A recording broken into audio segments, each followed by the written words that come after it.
Ghana ye cedi any dollar ye bruni koko anakwesi koko dollar eye den ebe ye 1 to 1 oko banks bia na ye 1 to 1 when ye are 1 to 20 $1 to 1 cedi 20 pesos. That was what you were getting.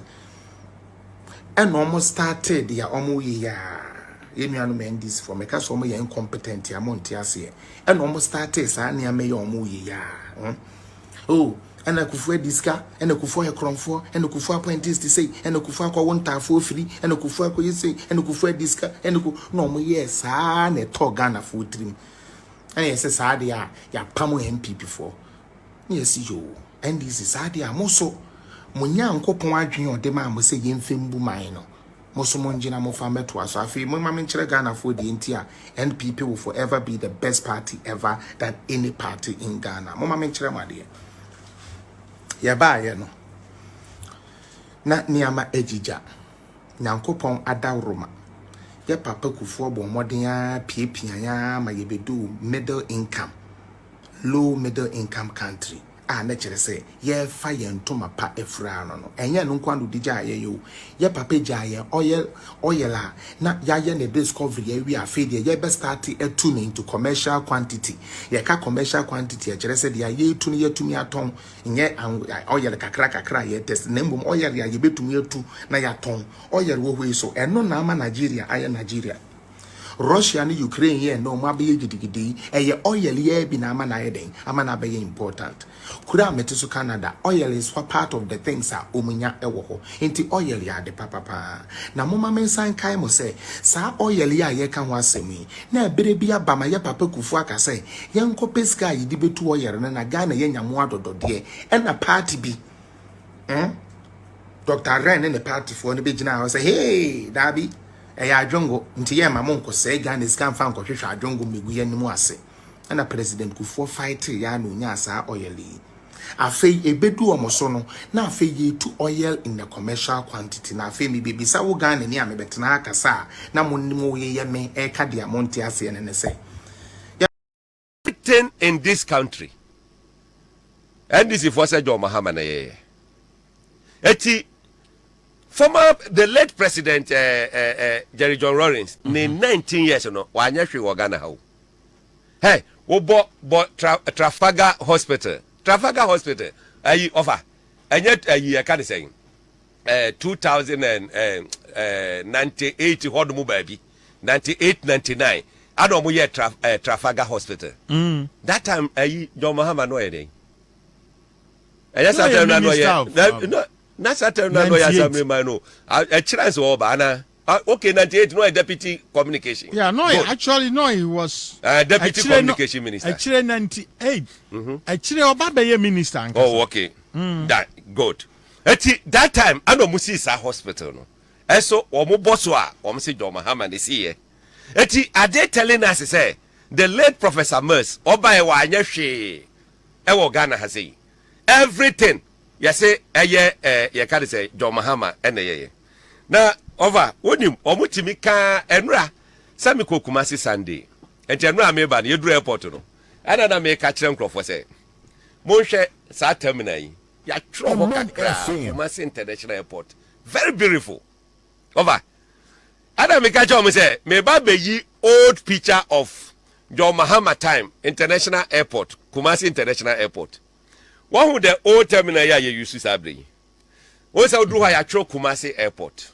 ebra mo de ka de say quota kokogugu runway no so no e de light bo boss no o mo use $29 million no and o mo kokotro international INT kitwa bi no mo de share Kumasi Airport no mu adom say Kumasi aye Kumasi International Airport President Akufo Dubai no say look ye here international airport okrom ha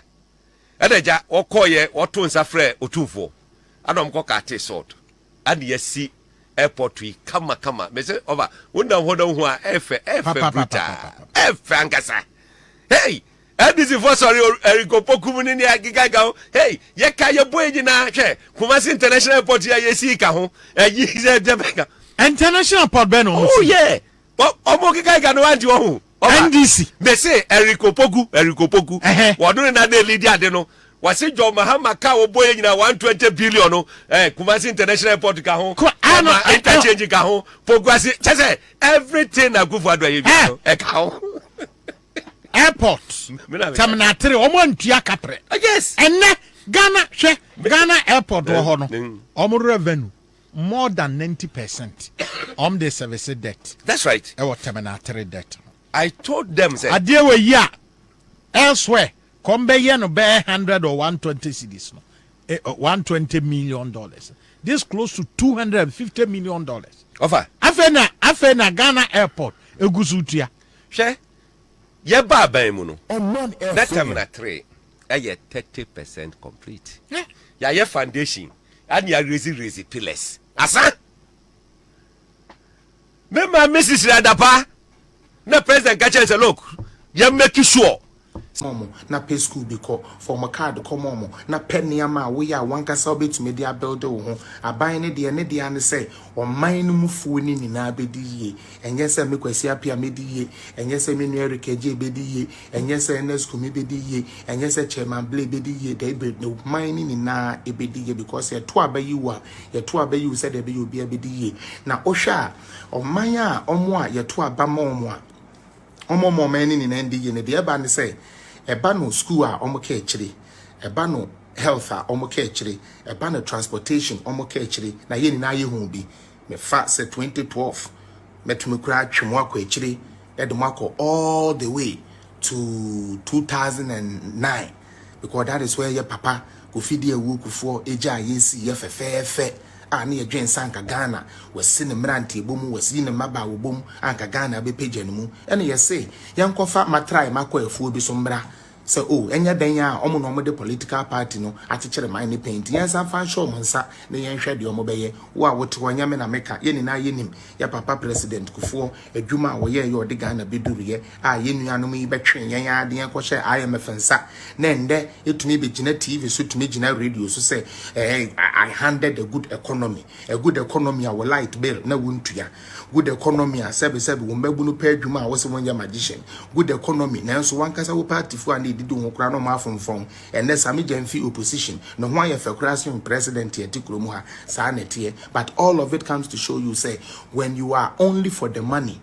okay, and not for the greater good, make us appear I'm not for you. Now maka say we no na mechi amonso amatumi adwan ne mesa brewe ya friction bones Ghana for your friend Felix appear page ya wabasui a political zone where the truth and the truth alone is spoken. Mama menchira mwadie se me betina ha sei na se me fire me nuanom NDC for na wo me nuanom eya montemase mutiri America no se me betina ha na me fire NDC for a wo eya mamon dwen se kwasi ma no na eya o